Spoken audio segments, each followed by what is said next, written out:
নমস্কাৰ মুখ্যমন্ত্ৰী ডাঙৰীয়াক মোৰ ফালৰ পৰা বহুত ধন্যবাদ কাৰণ আমাৰ অঞ্চলত এটা বহুত ডাঙৰ অভাৱ বুলিয়ে ক'ব পাৰি আৰু আজি সেইটো পূৰণ হ'ল ইমান ধুনীয়া এখন ষ্টেডিয়াম বনাই দিছে তাতে আমি খেলিব পাৰিম সেইকাৰণে বহুত ভাল লাগিছে মুখ্যমন্ত্ৰী ডাঙৰীয়াক মোৰ ফালৰ পৰা বহুত ধন্যবাদ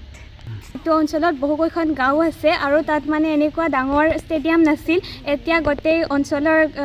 অঞ্চলে মানে খেলিব পাৰিব ইয়াতে ডাঙৰ অনুষ্ঠানো হ'ব পাৰিব বহুত ভাল লাগিছে এনেকুৱা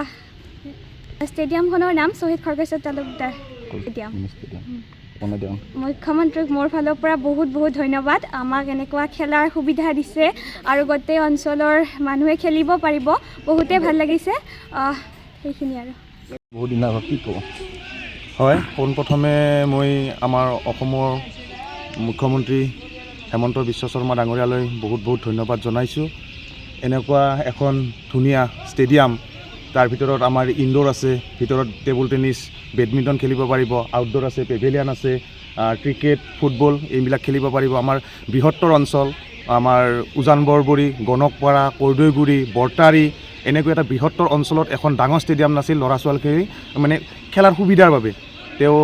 এনেকুৱা আমাৰ মাজত এখন ষ্টেডিয়াম বনাই দিছে আমি তেখেতক ধন্যবাদ জনাইছোঁ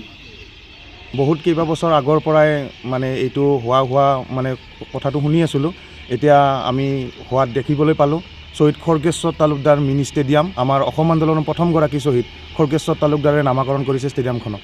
দিৱসতে ঘোষণা কৰা হৈছিল হয় শ্বহীদ দিৱসৰ দিনা 10 ডিচেম্বৰ দিনা ঘোষণা কৰা হৈছিল তেতিয়ালৈকে অপেনিং কৰিব এই জানুৱাৰী মাহৰ লাষ্টলৈকে মানে ইনগ্ৰেশ্যন অপেনিং হৈ যাব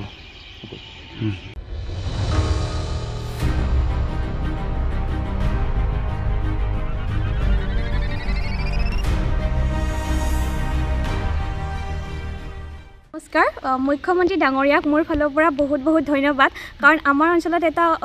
বহুত ডাঙৰ অভাৱ বুলিয়ে ক'ব পাৰি আৰু আজি সেইটো পূৰণ হ'ল ইমান ধুনীয়া এখন ষ্টেডিয়াম বনাই দিছে তাতে আমি খেলিব পাৰিম সেইকাৰণে বহুত ভাল লাগিছে মুখ্যমন্ত্ৰী ডাঙৰীয়াক মোৰ ফালৰ পৰা বহুত ধন্যবাদ এইটো অঞ্চলত বহুকেইখন গাঁও আছে আৰু তাত মানে এনেকুৱা ডাঙৰ ষ্টেডিয়াম নাছিল এতিয়া গোটেই অঞ্চলে মানে খেলিব পাৰিব ইয়াতে ডাঙৰ অনুষ্ঠানো হ'ব পাৰিব বহুত ভাল লাগিছে এনেকুৱা ষ্টেডিয়ামখনৰ নাম শ্বহীদ খৰ্গেশ্বৰ তালুকদাৰ ষ্টেডিয়াম মুখ্যমন্ত্ৰীক মোৰ ফালৰ পৰা বহুত ধন্যবাদ আমাক এনেকুৱা খেলাৰ সুবিধা দিছে আৰু গোটেই অঞ্চলৰ মানুহে খেলিব পাৰিব বহুতেই ভাল লাগিছে সেইখিনি আৰু বহুত দিন আগত কি ক'ব হয় পোনপ্ৰথমে মই আমাৰ অসমৰ মুখ্যমন্ত্ৰী হেমন্ত বিশ্ব শৰ্মা ডাঙৰীয়ালৈ বহুত ধন্যবাদ জনাইছোঁ এনেকুৱা এখন ধুনীয়া ষ্টেডিয়াম তাৰ ভিতৰত আমাৰ ইনডোৰ আছে ভিতৰত টেবুল টেনিছ বেডমিণ্টন খেলিব পাৰিব আউটডোৰ আছে পেভিলিয়ন আছে ক্ৰিকেট ফুটবল এইবিলাক খেলিব পাৰিব আমাৰ বৃহত্তৰ অঞ্চল আমাৰ উজান বৰবৰী গণকপাৰা কৰ্দৈগুৰি বৰতাৰী এনেকুৱা এটা বৃহত্তৰ অঞ্চলত এখন ডাঙৰ ষ্টেডিয়াম নাছিল ল'ৰা ছোৱালীখিনি মানে খেলাৰ সুবিধাৰ বাবে তেওঁ এনেকুৱা আমাৰ মাজত এখন ষ্টেডিয়াম বনাই দিছে আমি তেখেতক ধন্যবাদ জনাইছোঁ বহুত কেইবাবছৰ আগৰ পৰাই মানে এইটো হোৱা মানে কথাটো শুনি আছিলোঁ এতিয়া আমি হোৱাত দেখিবলৈ পালোঁ শ্বহীদ খৰ্গেশ্বৰ তালুকদাৰ মিনি ষ্টেডিয়াম আমাৰ অসম আন্দোলনৰ প্ৰথমগৰাকী শ্বহীদ খৰ্গেশ্বৰ তালুকদাৰে নামাকৰণ কৰিছে ষ্টেডিয়ামখনক দিৱসতে ঘোষণা কৰা হৈছিল হয় শ্বহীদ দিৱসৰ দিনা 10 ডিচেম্বৰ দিনা ঘোষণা কৰা হৈছিল তেতিয়ালৈকে অপেনিং কৰিব